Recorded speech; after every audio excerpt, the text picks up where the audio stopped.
My name is Susan Moe, Senior Architect and Certified Access Specialist, and I will be presenting this topic, which is inspecting the path of travel for accessibility.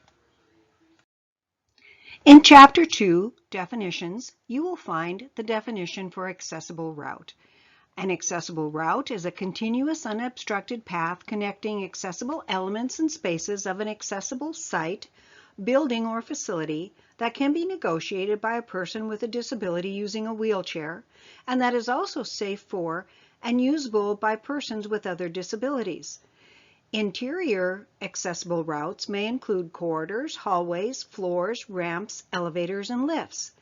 Exterior accessible routes may include parking access aisles, curb ramps, crosswalks at vehicular ways, walks, ramps, and lifts.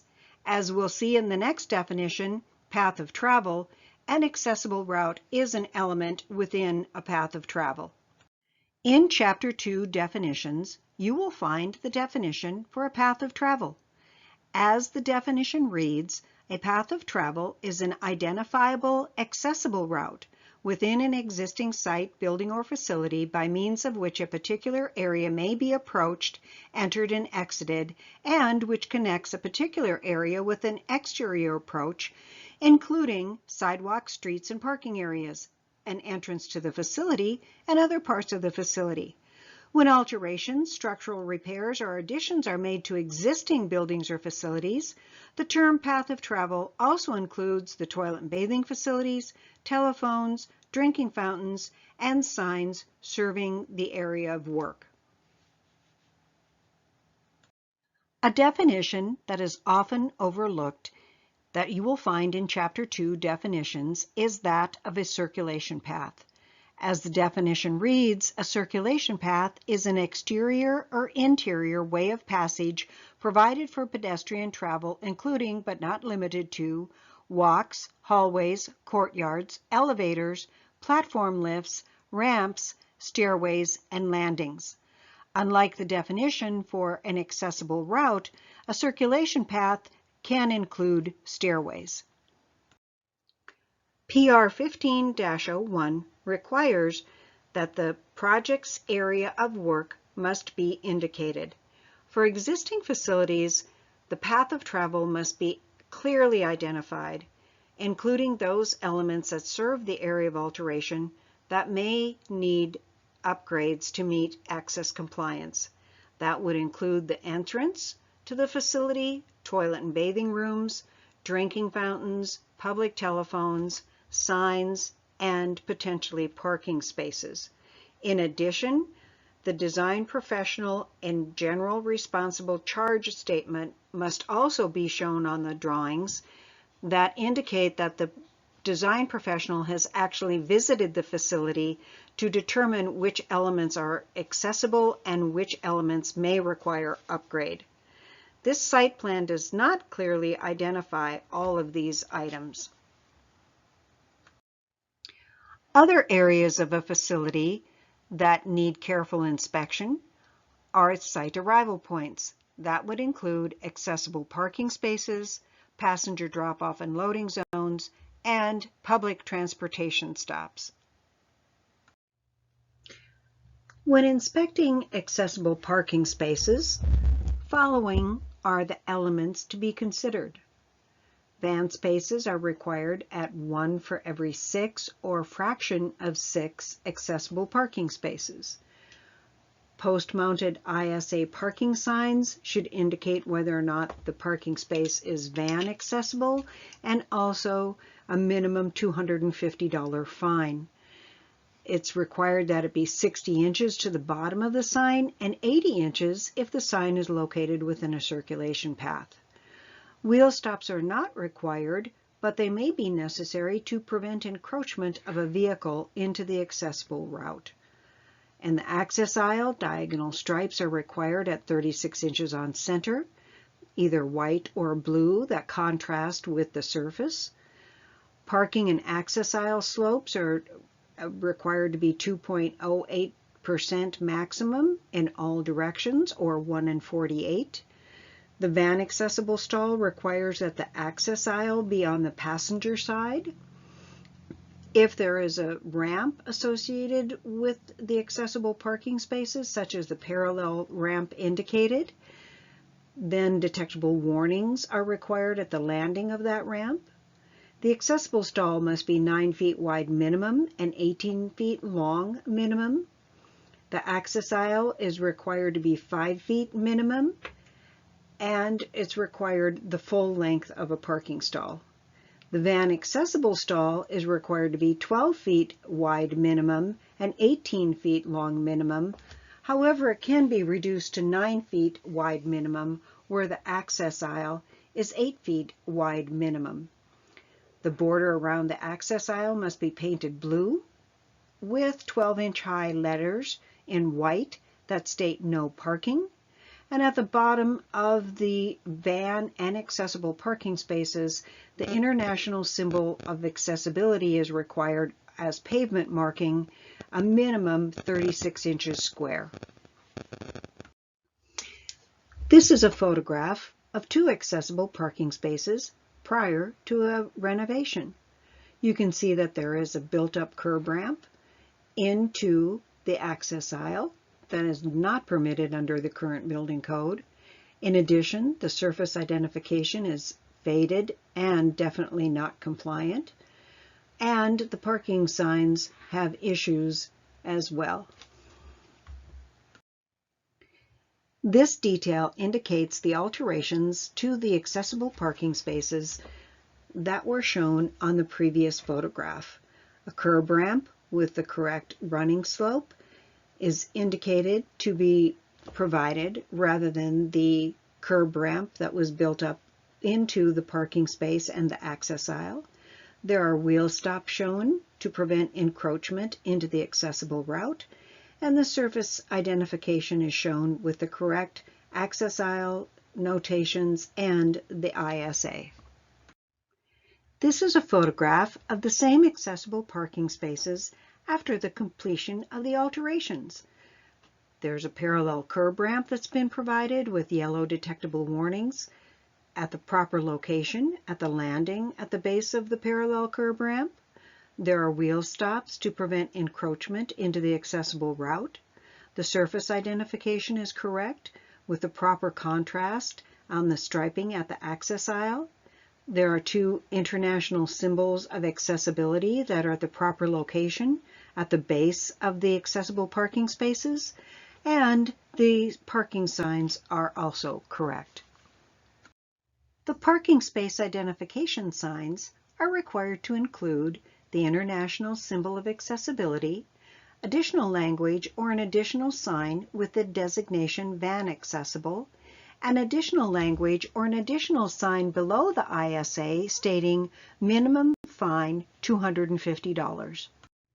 Parking space identification signs shall be permanently posted per one of the following locations: immediately adjacent to the parking space, within the projected parking space width at the head end of the parking space, or on a wall at the interior end of the parking space. This detail for Section 11B 502.6 clarifies that where parking space identification signs are located within a circulation path, they must be at least 80 inches above the floor or ground surface. This provision is for circulation paths and not just accessible routes. These are 2 examples of parking identification signs that are code compliant. The van accessible parking sign includes the international symbol of accessibility, and it also states parking only van accessible, and includes the minimum fine of $250 sign. The other sign is for an accessible parking space. It also includes the international symbol of accessibility, and it also has the minimum fine of $250 sign. These are 2 photographs of parking identification signs that are not code compliant. The tow-away sign does not include the information for where a vehicle can be retrieved should it be towed away due to parking in an accessible parking space without a disabled person's placard or a disabled person's license plate. The other sign for the van accessible parking space does not include the minimum fine portion of the sign. This figure shows the requirements for passenger drop-off and loading zones. An international symbol of accessibility sign is not required at passenger drop-off and loading zones. An access aisle is required that must be the full length of the vehicle pull-up space and a minimum of 5 feet wide. This figure indicates that there is a curb line. There must be either a flush transition or a curb ramp to make that transition from the passenger drop-off and loading zone to the accessible route.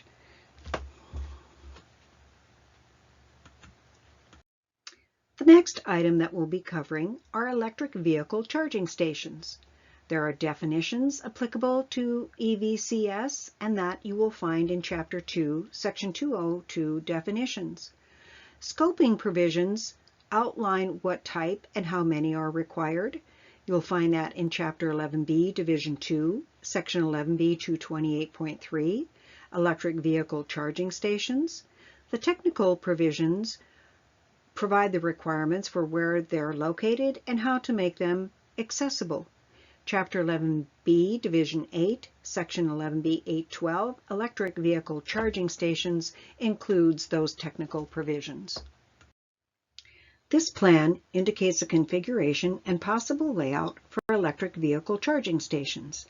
The EV chargers must be located on an accessible route with clear floor space, and they must comply with the provisions for reach ranges and operable parts.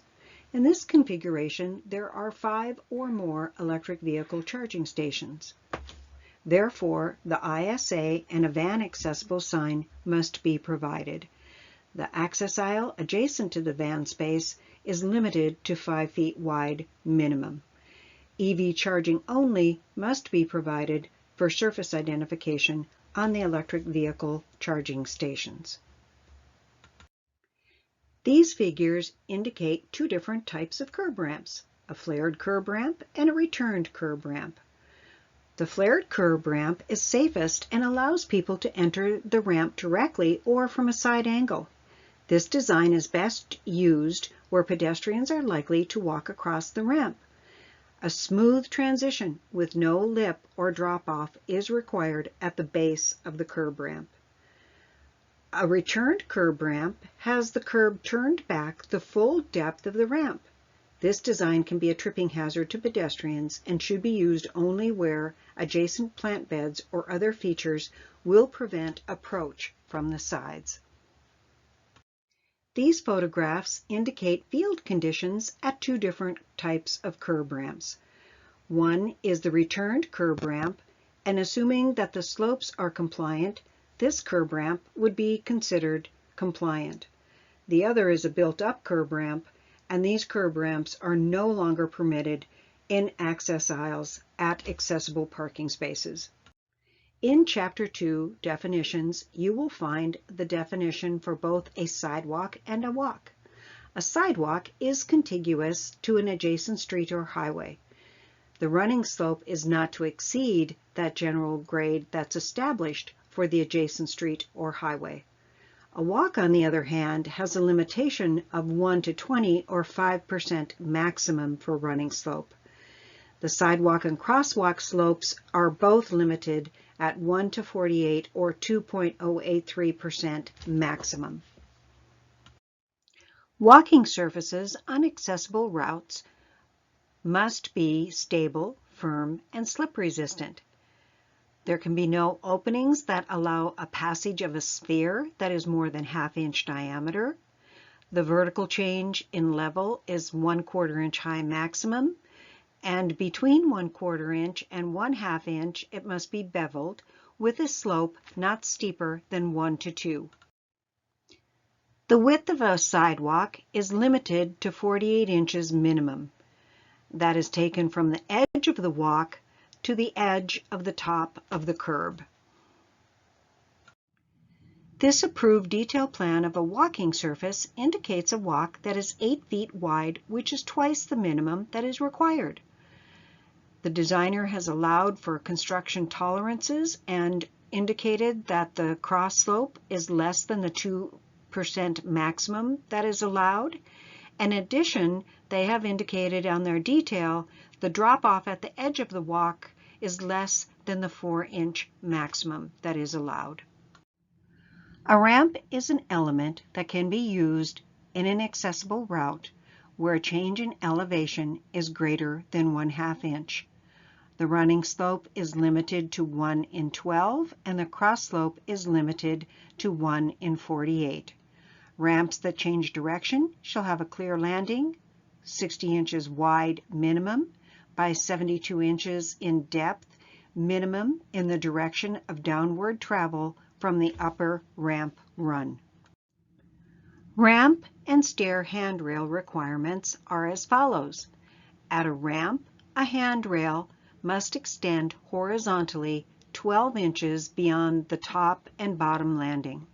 At a stair, the top extension must extend 12 inches minimum horizontally directly above the first riser nosing. The bottom extension must extend 12 inches minimum horizontally plus the width of a tread. At ramps and stairs, handrail extensions are not required for continuous handrails at the inside turn of switchback stairs and ramps. This approved detail indicates the requirements for handrails at accessible ramps. It shows the handrail extensions at the top and the bottom of the landing, and also the guide at the base of the ramp that prevents wheel entrapment. These are two photographs that illustrate existing field conditions at the bottom of a set of stairs where there is greater than a 1/2 inch vertical change in elevation. In this photograph, you can see that there's no landing provided and no ramp where this change in elevation occurs. These details indicate the required dimensions for ramp and stair handrails.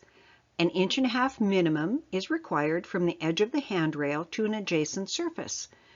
There are two shapes that are allowed for handrails. One is elliptical with a dimension of 2¼ inches maximum, and the other is a square shape with radiused edges that's also 2¼ inch maximum.